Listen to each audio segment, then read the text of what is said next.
Okay, I'm going to show you a little bit about the e-collar. I know you've had your video and you hear me talking about the e-collar and stimulation and the red button and blah, blah, blah. But now I'm going to actually show you how I use it. I'll have Scout helping me out. So I'm going to set this to a working level, which is a low enough level. Like I just want it to be a tap on the shoulders. I want them to feel it, but I don't want them to react to it. Like we don't want that, okay? So, and we have bean place. Scout, come.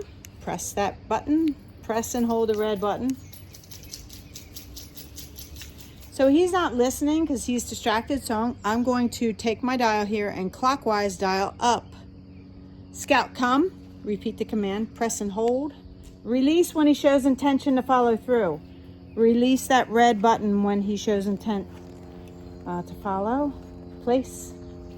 Place means hop on and lie down. I'm not going to tell him to lie down. I'm just going to give a little stimulation right here. Press and hold until he starts to, there we go. Very nice. Okay.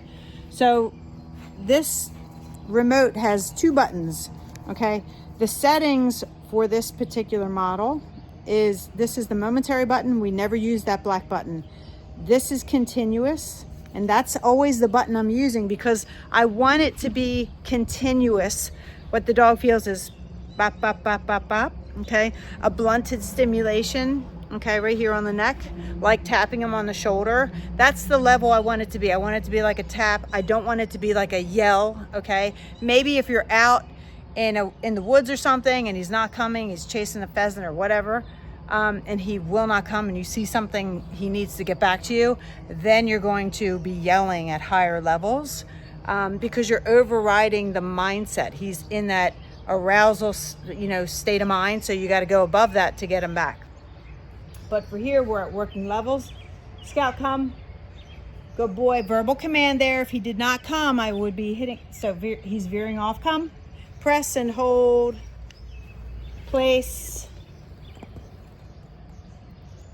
Back on that red button. Place. Place means lie down. So I tapped it and released it. I don't know if you saw that. Tap, release. Let's see what he does after he's scratching because of the stimulation. Okay, good. So sometimes I'll do a press and release, but most of the time you're going to be pressing in for several seconds until the dog shows intent to follow through. When you release that button, the dog sometimes will veer off, like he'll be heading towards you. You say, come, he's heading towards you. You lay off that button and then he'll kind of veer off. So that's when you want to be right back on that button. It may sound like a lot. It may sound confusing. Trust me, if you can drive a car, you can handle this. This is very easy once you get the hang of it. And you will be getting your hands on the e-collar when you come in for your first lesson. I'll see you guys.